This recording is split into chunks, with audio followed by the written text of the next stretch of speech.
نحمد نصلی علی رسول الکریم اما بعد اعوذ باللہ من الشیطان الرجیم بسم اللہ الرحمن الرحیم هو الذی یریکم البرق خوفا وطمعا وینشئ السحاب الثقال ویسبح الرعد بحمدہ والملائکۃ من خیفتہ ویرسل الصواعق فیصیب بها من یشاء وهم یجادلون فی اللہ وہو شدید المحال لہ دعوت الحق والذین یدعون من دونہ لا یستجیبون لهم بشیء الا کباسط کفیہ الی الماء لیبلغ فاہ وما هو ببالغہ وما دعاء الکافرین الا فی ضلال وَلِلَّهِ يَسْجُدُ مَنْ فِي السَّمَاوَاتِ وَالْأَرْضِ طَوْعًا وَكَرْهًا وَظِلَالُهُم بِالْغُدُوِّ وَالْآصَالِ قُلْ مَن رَّبُّ السَّمَاوَاتِ وَالْأَرْضِ قُلِ اللَّهُ قُلْ أَفَاتَّخَذْتُم مِّن دُونِهِ أَوْلِيَاءَ لَا يَمْلِكُونَ لِأَنفُسِهِمْ نَفْعًا وَلَا ضَرًّا قُلْ هَلْ يَسْتَوِي الْأَعْمَىٰ وَالْبَصِيرُ أَمْ هَلْ تَسْتَوِي الظُّلُمَاتُ وَالنُّورُ أَمْ جَعَلُوا لِلَّهِ شُرَكَاءَ خَلَقُوا كَخَلْقِهِ فَتَشَابَهَ الْخَلْقُ عَلَيْهِمْ قُلِ اللَّهُ خَالِقُ كُلِّ شَيْءٍ وَهُوَ الْوَاحِدُ الْقَهَّارُ۔ ابھی آپ نے سورہ رعد کی آیت 12 سے 16 کی تلاوت سماعت فرمائی۔ ان آیتوں کا ترجمہ اور تفسیر اس طرح ہے: هو الذی یریکم البرق خوفا وطمعا وینشئ السحاب الثقال، آیت 12۔ ویسبح الرعد بحمدہ والملائکۃ من خیفتہ ویرسل الصواعق فیصیب بها من یشاء وهم یجادلون فی اللہ وہو شدید المحال، آیت 13۔ ترجمہ: وہی ہے جو تم کو بجلی ڈرانے اور امید بندھانے کے لیے دکھاتا ہے اور بوجھ والے بادل اٹھاتا ہے، اور گرج بھی اس کی پاکی اور بڑائی بیان کرتی ہے، اور اس کے خوف سے فرشتے بھی۔ وہی آسمان سے بجلیاں گراتا ہے، پھر جس پر چاہے گرا دیتا ہے۔ کافر اللہ کے بارے میں جھگڑ رہے ہیں اور وہ بڑی زبردست قوت والا ہے۔ یہ تھا ترجمہ سورہ رعد کی آیت 12 اور 13 کا۔ تفسیر: آیت 12 یعنی بجلی بھی اللہ ہی کے اشاروں پر چلتی ہے۔ ابوالجلد بن عباس رضی اللہ تعالیٰ سے پوچھتے ہیں، ابوالجلد ابن عباس تعالیٰ سے پوچھتے ہیں، یہ بجلی کیا ہے؟ فرمایا پانی ہے۔ پھر فرمایا بجلی امید و پہیم کے لیے دکھائی جاتی ہے۔ مسافر کو اس سے وحشت ہوتی ہے اور کانپ اٹھتا ہے، اور غیر مسافر کو مسرت ہوتی ہے، اور وہ اس سے برکتوں کا اور روزی کی کثرت کا امیدوار ہوتا ہے۔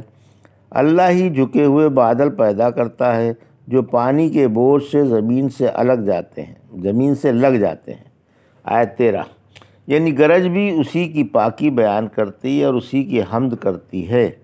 سورہ اسراء کی آیت 24 سے فرمایا یعنی دنیا کی ہر چیز اللہ کی حمد بیان کر رہی ہے۔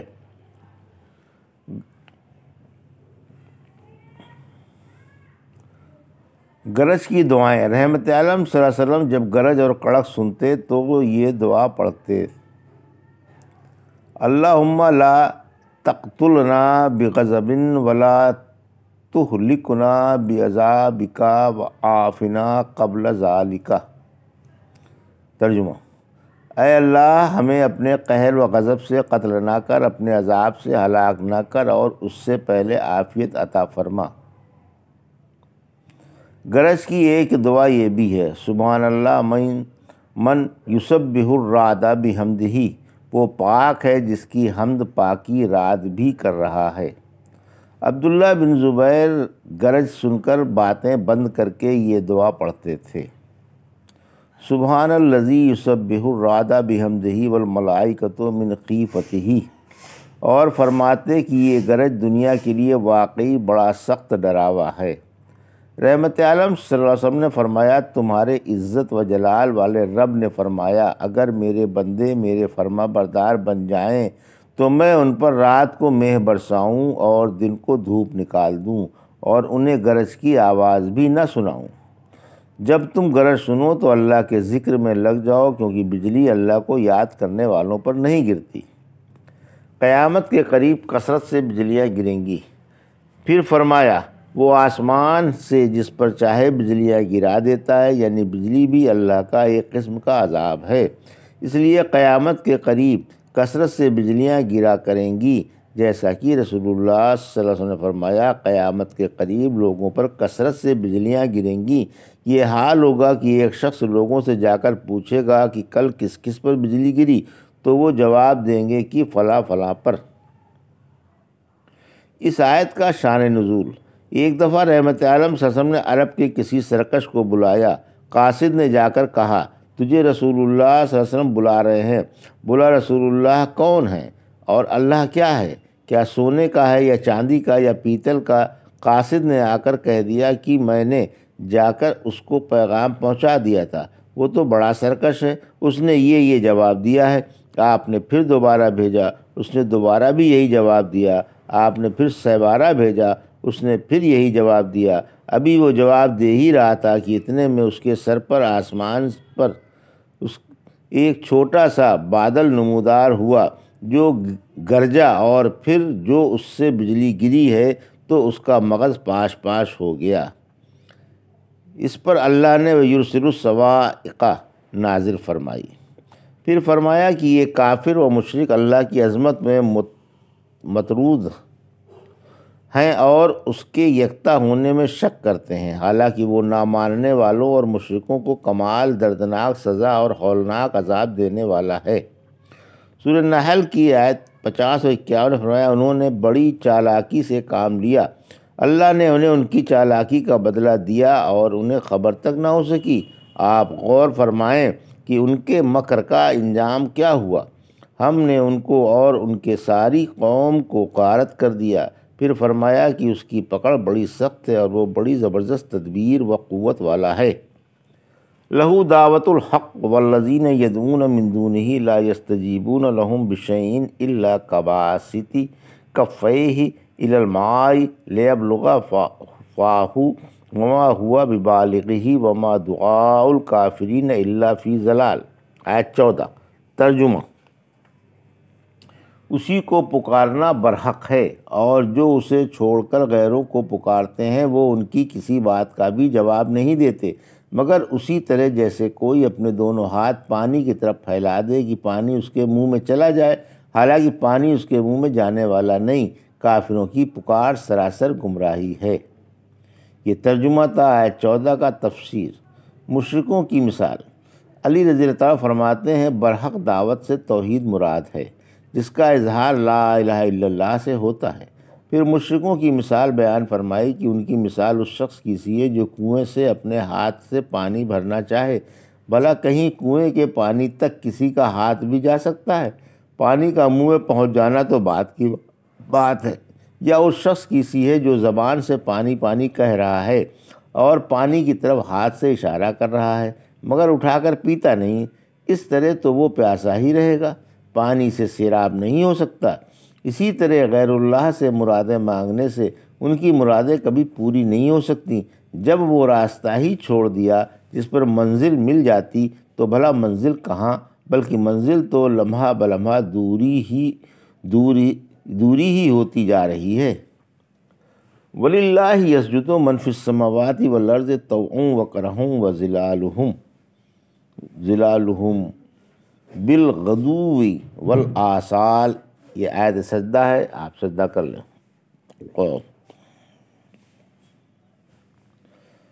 ترجمہ: آسمان و زمین کی تمام مخلوق اللہ ہی کے آگے خوشی سے یا بادل خواستہ سجدہ کر رہی ہے، اور صبح و شام ان کے سائے بھی۔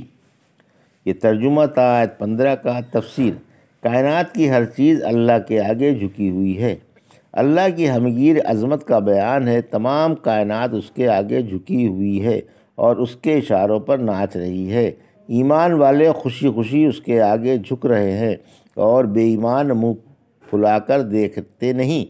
ہر شخص کا سایہ صبح شام اللہ کے آگے زمین پر گرا رہتا ہے۔ سورہ نحل کی آیت 48 میں فرمایا، کیا انہوں نے نہیں دیکھا کہ مخلوق کے سائے دائیں بائیں جھک کر اللہ کو سجدہ کر رہے ہیں اور اس کے سامنے عاجز و پست ہیں۔ قل من رب السماوات والارض قل اللہ قل اتخذتم من دونه اولیاء لا یملکون لانفسهم نفعا ولا ضرا قل هل يستوي الاعمى والبصیر ام هل تستوی الظلمات والنور ام جعلوا للہ شرکاء خلقوا كخلقه فتشابه الخلق علیہم قل اللہ خالق کل شیء وہو الواحد القہار۔ آیت 16۔ ترجمہ، آپ پوچھیں کہ آسمان و زمین کا رب کون ہے، آپ ہی یہ جواب دیں گے کہ اللہ ہے۔ آپ فرما دیں، کیا تم پھر بھی اسے چھوڑ کر غیروں کو حمایتی بنا بیٹھے ہو جو اپنی ذات کے نفع نقصان پر بھی قادر نہیں؟ آپ فرما دیں، کیا بینا اور نابینا برابر ہو سکتے ہیں، یا کیا اندھیرا اور اجالا برابر ہو سکتا ہے؟ کیا یہ مشرک جن کو اللہ کا شریک کہہ رہے ہیں، انہوں نے بھی اللہ جیسی کوئی مخلوق بنائی ہے کہ ان کی نگاہ میں مخلوق میں شبہ ہو گیا ہو؟ آپ فرما دیں کہ اللہ ہی ہر چیز کا خالق ہے اور وہی یکتا اور بھاری غلبے والا ہے۔ یہ تھا ترجمہ آیت 16 کا۔ تفسیر۔ ثبوت توحید۔ اس آیت میں توحید کا ثبوت ہے کہ اللہ کے سوا کوئی عبادت کا حقدار نہیں اور نہ اس کے سوا کسی میں معبود بننے کی صلاحیت ہے۔ توحید ربوبیت کے تو مشرک بھی قائل ہیں، کیونکہ انہیں اعتراف ہے کہ آسمان و زمین کا خالق و رب اور مدبر صرف اللہ ہے، مگر افسوس پھر بھی توحید الوہیہ کے قائل نہیں ہوتے اور یہ نہیں سمجھتے کہ جب اللہ خالق و مدبر ہے تو وہی حقدار عبادت بھی ہے۔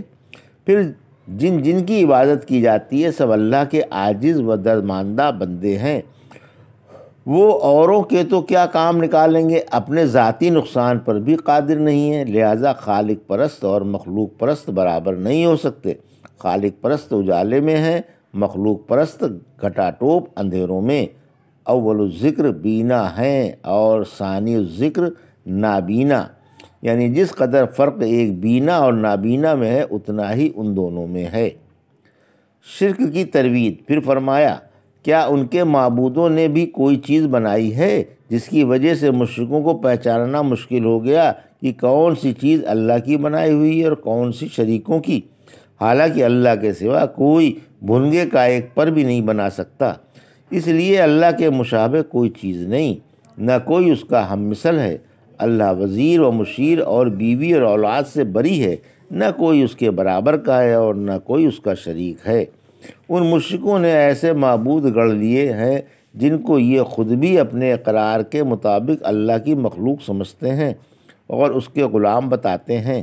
چنانچہ لبیک پکارتے وقت مشرک بھی کہا کرتے تھے، اے اللہ تیرا کوئی شریک نہیں، ہاں وہ شریک ہیں جس کا میں اس کی مملوکہ چیزوں کے تو مالک ہے۔ قرآن کی ایک آیت میں ان کا مقولہ اس طرح بیان فرمایا ہے، ما نعبدہم، سورہ زمر کی آیت 3، ہم تو ان کی اس وجہ سے عبادت کرتے ہیں کہ وہ واسطہ بن کر ہم کو اللہ سے قریب کر دیں۔ اس عقیدے کی ترویج میں اللہ نے فرمایا سورہ سبا کی آیت 23 میں، ہماری اجازت کے بغیر ہمارے پاس کوئی بھی سفارش کے لیے لب نہیں ہلا سکتا۔ یہ تھا سورہ رعد کی آیت 12 سے 16 کا ترجمہ اور تفسیر جو بھی آپ نے سماعت فرمائی۔ بارک اللہ لی و لکم فی القرآن الحکیم ونفعنی وایاکم بآیات الذکر الحکیم۔